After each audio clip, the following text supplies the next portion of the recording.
Delighted to be joined by former racehorse trainer and local racing historian Jim Kavanagh. Jim, the Derby, what's your earliest memory? My earliest memory is 1954 Zarathustra, the longest prize winner. And I was that interested. I was 11 years of age. And from then on, every Derby was a wonderful occasion, both for me and for people of Kildare and around the Curragh. And Jim, you grew up in the Curragh, you spent all your life in the Curragh, you've seen so many changes, and the Derby Festival, since I was a kid, I grew up in Kildare Town as well, and you know, the sense of anticipation, the build up for the Derby Festival would start 3-4 weeks at least minimum in advance, wouldn't it? Absolutely. There was an atmosphere around, particularly the 1962 Derby, which was the first sweeps Derby, and television was in its infancy in Ireland then, and the buzz around Kildare for weeks beforehand, the atmosphere, what's going to win, what's coming from France, what's coming from England, what jockeys are coming over, who's favourite, what's the Curragh horse, you know, what's the Ballydoyle horse, and then we went up to the Curragh, 40,000 people jammed into the Curragh, absolutely wonderful, a great finish. Roger Poinsley on tambourine beats Arctic Storm, Bill Williamson. They're still talking about it. Shorthead, did Williamson come too late? Did the other horse get the run on him? But that's the Derby, that's the atmosphere, and that has continued. That's part of what we are in Kildare. Arctic Storm was trained by Dr. Prendergast? No, by John Ox. John Ox, yeah. The Curragh horse. The Curragh horse, yeah. And we were all broken hearted because he got beaten and the French horse won. But it gave you an idea of the international aspect of the race, because you had English, French, Irish, top jockeys, Australians, everybody. Wonderful day. And for Kildare Town is such an integral industry, it's one of the biggest industries. So many people have been, are currently and will continue to be employed by the racing industry and the offshoots of the different racing industry as well. So the Irish Derby at the Curragh is such an important event for the locality. Absolutely. It's the pinnacle really, you know, Curragh itself being the great track it is, the Derby is the pinnacle of the 3-year-old colt, and that spreads around the Curragh. Every yard would hope to have a runner, but unfortunately a lot of them wouldn't have runners, but we would be getting behind the horses that were from the Curragh, and it was good for Kildare and it was good for the Curragh because it generated this expectation, this excitement, this wonderful event, and I think it drew trainers to the Curragh, it drew employees, lads coming to work at the horses, coming to the Curragh, so a lot depended on the Derby and on Derby Day. And of course Derby weekend as well, and Derby Day for many years has brought people from far and wide, all over the country, international travellers, to Kildare Town, to the Curragh racecourse. They all come back into the locality, a lot of them afterwards, to enjoy the different restaurants and pubs, and the night that we'd always have in the square, of course, the Jockey's Lip Sync, most recent one, sponsored by Paddy Power. It was a wonderful night and the place was buzzing. Unforgettable. I mean, if all the events I've been at, I think that was the one that sticks out in my mind, because you had trainers and jockeys going on stage, dressed up and giving their all in front of hundreds and hundreds of people. And again, the atmosphere was electric. But before that, we had many great festivals. And you looked to Kildare Town when the Derby was run for where's the good crack going to be. It's going to be in Kildare, it's going to be in the pubs in Kildare, it's going to be the entertainment in Kildare.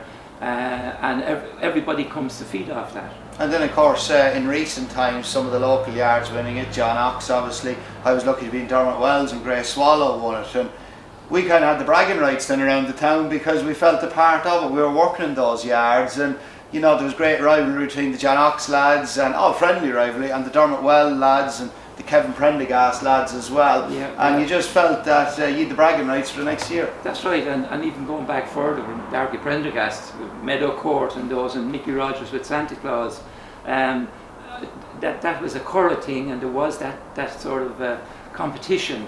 You know, we've a runner in the Derby, what have you running, and you know, what's your chances, and how are they working, and the rumours would be spreading around Kildare. You know, everybody had a story. I heard so-and-so worked the other morning, he worked well up the Old Vic or whatever it was, the grass, the trial ground out the Curragh. That was part of the whole lot. And then the lads came into town to go to have a pint, and of course it spreads then that the rumour is so-and-so's horse really worked well Tuesday morning, and that atmosphere luckily is still there with us, that great day, that special day. I remember the late great Mick O'Toole, he did the rounds, of course, obviously when he retired from training, he did the rounds of a Saturday morning when the Curragh on, let it be Derby weekend or whatever. He'd start off with Kevin Prendergast, he'd meet those lads first, find out what was fancied, then he'd meet John Ox's lads, and he'd always wait for us coming out of Wells for say a second lot, and he'd ask us what was fancied, and there you go, just going around trying to gather the information. That was all part of it, and it still is part of it, isn't it? Mick was wonderful at that, and he'd get something off Kevin, and he might go to Dermot's lads and say, I hear this is really fancied, and they're like, no, ours is better. And he gloried in it. He loved the bit of competition and finding out the bits and pieces. Yeah, he used to come to me and he'd pull up, he'd wait for me and he'd say, Dermot tells me he'll win the 2-year-old maiden today. And tried, no, Dermot hadn't spoken to him at all. He'd be waiting for you, as you said, no, that's not good or whatever. Yeah, and he did the same at Kevin's. Yeah, that's right. But great atmosphere, isn't it? Yeah, great atmosphere. And it's generated through the racing industry. That's what it's all about. That's what brings it to Kildare. And Jim, obviously you've seen so many changes both on the Curragh and in Kildare Town. What's some of the changes that really stuck out to you? Well, I suppose if I was to mention like the bookies' offices, that when I was young, Mary Doyle, daughter of Chalk Doyle, one of the great Doyle brothers, had a little bookies' office here, and it was the centre point after the pubs for most people. And you would go in and you'd have your shilling on a horse, and you'd write your docket. And you wouldn't hear, there was no commentary, so you were on tender hooks and nobody knew, and the phones weren't as good as they are now, so everybody waited for whether it was Mick Hurley's or whether it was Ainsworth's or Murlis or Brud Featherson's or any of those trainers around the Curragh, Mick Connolly, Jimmy Lennon, all the lads are waiting for their horse, the first 2-year-old race of the year or any 2-year-old race, and the next thing with the Tannoy would say 2:30 Baldoyle or the Phoenix Park, number 3, and there'd be a whoopee from one corner, 7-2.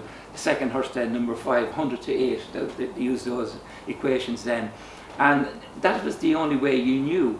And if you weren't in the bookie's office, you were coming home from work in the evening, and you'd pull up at Mary Doyle's and you'd look at the paper, the Sporting Life or the Sporting Chronicle, and marked on it with a pencil would be number 1 in the 2:30, first, second, and third. That's the only way we knew. And now we have wall-to-wall racing, we have it on our phone, we know exactly what's going on every minute, and that's a huge change, for me anyway. And of course that's still quite relevant to the present day, because the 5 jockeys that you spoke about, the Doyle brothers, of course the pub down the main street in Kildare Town is known as the 5 jockeys, and that's where it got its name from. That's exactly right. Five brothers rode in one race at the Curragh, set a record. One of them is John, I believe, rode the winner of the Irish Grand National. Chalk was the father of Mary, who owned the bookies' office then, and they were a great family, and they lived in Rossmore, where Darky took over afterwards, and a family that still is talked about in reverence because of the number of talented jockeys who were in the family. And of course Mary's son Peter Henley was the youngest ever jockey up until a couple of years ago, the youngest amateur to ride a winner at the Cheltenham Festival. He won the Kim Muir, Peter Henley on Flyers Nap back in the mid-90s, so he continues on the legacy, still involved in the industry. Yeah, absolutely, and it's wonderful, and it's great to see that legacy being passed on. And Jim, the best Derby winner you ever saw? Nijinsky, undoubtedly, unhesitatingly. I saw him as a 2-year-old. I saw him winning up the Curragh, unbeaten 5 runs. I saw him. We didn't see much of him as a 3-year-old. Liam Ward rode him in the Derby, and I worked in France when Seabird was there, and he was a brilliant horse. But I just thought, and listening to Vincent O'Brien talking about him, the training feat, he was a horse that was highly strung and could have gone either way, and it was the expert handling of both Vincent and the staff and the guys down in Ballydoyle that he had that made the horse. And I see the Stars was brilliant, Seabird was brilliant, but to me Nijinsky is the first horse that comes to mind when you ask me. And you didn't even have to hesitate. No. I think to me he'll always be very, very lucky to see him racing. And Jim, was there a horse that should have won an Irish Derby, an unlucky loser? Or am I putting you on the spot there? I'd say there were a lot of unlucky losers, but the one thing about the Curragh racecourse is there's very few hard luck stories. One of the greatest tracks in Ireland. You have the width, you've got the long straight. If you get beaten, it's usually not the horse's fault. The jockey may have got into a pocket or something. So while I couldn't put my finger on any horse that I felt should have won that didn't win, I think the Derby was always won with the best horse. And the Curragh racecourse is just steeped in so much history, isn't there? A few thousand acres of gallops, all-weather gallops, different surfaces, all those grass gallops that if the sod could only speak, the stories that would be told, some of the greats of any era have come up the Curragh racecourse, on the training grounds before they've come up and won on the racetrack. Yeah. I walk on the Curragh many days now that I'm retired, and I do feel I'm walking in the footsteps of J.J. Parkinson or Philly Bean or Hubert Hartigan, great trainers that came through in the early part of the last century, trained Derby winners. And to me as a historian, it's sort of sacred ground, and I appreciate every hoof mark I see, because there's a story of a horse and a trainer and an owner and the staff that is connected with that. And I think people who aren't from the Curragh or grown up in the Curragh, they find it hard to realise or see how passionate we all are, who come from the Curragh, who brought up in the Curragh. I remember growing up as a kid, all I wanted to be was a flat jockey, winning derbies, guineas. Obviously when I got to 13 I knew that wasn't going to happen, but growing up and watching the likes of the Steve Caughtons, Cashas Musons, Pat Ederys arriving at the Curragh, you wanted to be those people. You're right there, and like I can even go back to Garney Bagore and T.P. Glennon and Ron Hutchinson riding for Darky, Des Lake, these Australian guys that came over, and beautiful stylists, and Bill Williamson had the technique of waiting and waiting and waiting, and you knew if you backed them you wouldn't see them in front until the last 100 yards. And I was privileged to see all those, and Steve Caughtons and Cassius Mewson and all those guys, and they're firmly implanted in my mind for all time as being great jockeys. Every one of them was a great jockey. And Jim, Kildare Town, it's changed so much, and it's a real thriving town now, isn't there? So many new businesses setting up here, so many new houses. A lot of people have come from different parts of Ireland now that are basing themselves in Kildare Town because it's so central to everywhere. It's changed unbelievably over a short period of time, and for the better, isn't it? Oh yeah, absolutely. I mean, in my day, most towns were struggling.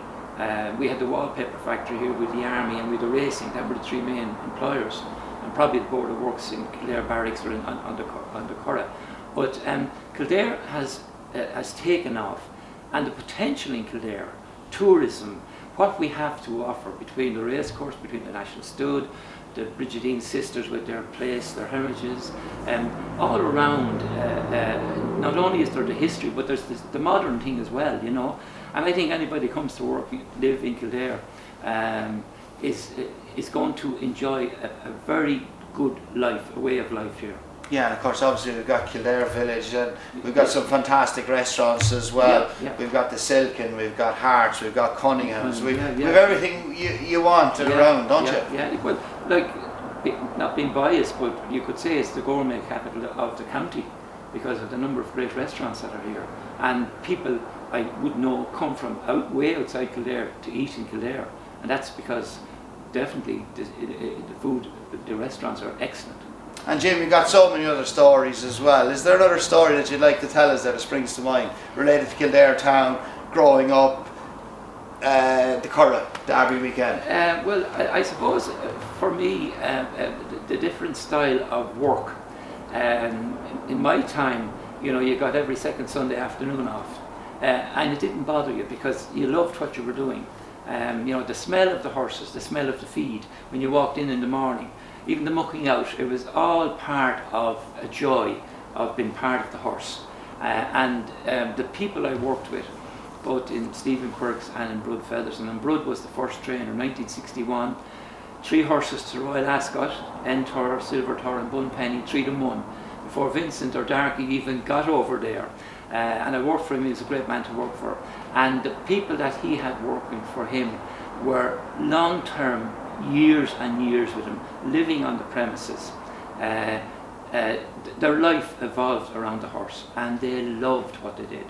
Now, I know the people today are great, but they could give more time to the horse then, because there weren't as many big stables. There were no 200 stables. There were, everybody, 60 was probably the maximum. Until I went to France in 1965 and I walked into a yard with 200 horses, I could not believe anybody could train 200 horses. And now we've lots of trainers with 200 horses. But in those days, it was tighter. The 60 horses, whether it was Grug Featherson, Stuart Morris, Darky Prendergast, Kevin, and they all had a group horse, which was wonderful as well. So the money was, the races were spread out maybe a little bit better than they are now. But those men that worked there were the salt of the earth and passed on a great tradition of horsemanship. And Kevin Prendergast, you've referred to Kevin on numerous occasions in our chat, and obviously son of the late great Darky Prendergast, who was one along with Vincent who revolutionised Irish flat racing. Kevin still going strong, running in the 2000 guineas, 89 years of age. What a man. And fancying it. I mean, you yes. know, and wonderful, wonderful. I mean, Kevin is an iconic figure on the Curragh.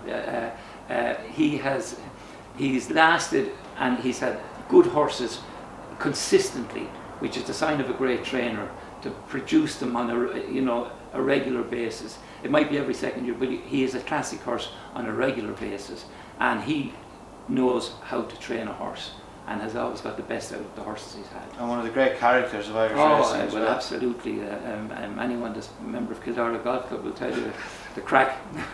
He's his own little corner as you walk in the door on the right. A few lads get together there, and you wouldn't want to be the first to leave. Definitely not.